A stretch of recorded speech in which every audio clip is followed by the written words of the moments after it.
بسم الله الرحمن الرحيم. مدينة خيالية تقام في بحر اسكندرية، حيث ينشأ مدينة على جزيرة في منطقة أبو قير، وتسمى هذه المدينة أبو قير الجديدة.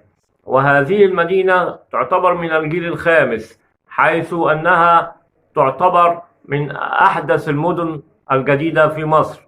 وهذه المدن سيقام فيها فنادق 5 نجوم و7 نجوم، ويقام فيها الشاليهات والفيلات الفاخرة، وتقام فيها الكافيهات والسينمات والمولات المختلفة.